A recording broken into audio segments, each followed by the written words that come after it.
अब आखिरकार रधिया के सामने निहारिका का असली सच आने वाला है। अब तक निहारिका ने बहुत ही शातिर तरीके से गेम खेला है। एक तरफ उसने सबको अपनी बातों में उलझाकर रधिया को बुरी तरह फंसा दिया और दूसरी तरफ सबकी नजरों में रधिया को गिराया भी। हर बार रधिया को गलत प्रूव करने की पूरी कोशिश की गई, लेकिन अब कहानी में बड़ा मोड़ आने वाला है।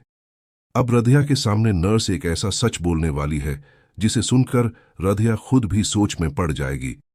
नर्स जो पहले ही बहुत बुरी तरह बेइज्जती का शिकार हो चुकी होती है, अब निहारिका के खिलाफ गुस्से में आकर पूरा सच उगल देती है। वो रधिया को बताती है कि यह सब उसने पैसे के लिए किया था और ये पैसे उससे निहारिका ने दिए थे।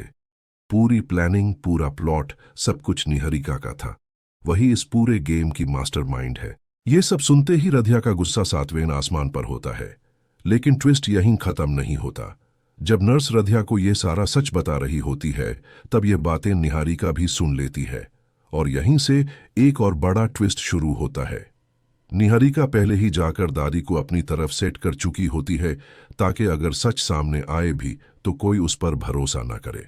लेकिन कम से कम अब रधिया को पूरा सच पता चल चुका होता है। इसी वजह से अब वो अपनी माँ यानी राजनी जी की जान और सेफ्टी के लिए खुद जिम्मेदारी उठाती है। अब रधिया डिसाइड कर लेती है कि वो निहारिका को कोई भी नया प्लान एग्जीक्यूट नहीं करने देगी।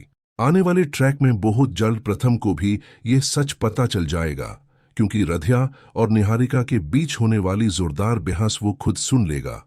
उसे समझ आ जाएगा कि निहारिका असल में कितनी बड़ी विलन है, जो इतने दिनों से पर्दे के पीछे छुपी हुई थी। राजनी आंटी की फेक केयर दिखाकर सबको बेवकूफ बना रही थी। ये सब सुनकर प्रथम के होश उड़ जाते हैं। उसके पैरों तले जमीन खिसक जाती है और यहीं पर प्रथम एक बड़ा फैसला करता है कि अब वो निहारिका को इस घर में एक पल के लिए भी बर्दाश्त नहीं करेगा। चाहे दादी जितनी मर्जी कोशिश कर लें, अब निहारिका का इस घर में रहना मुश्किल हो जाएगा। आने वाला ट्रैक वाकई बहुत इंटरेस्टिंग और धमाकेदार होने वाला है।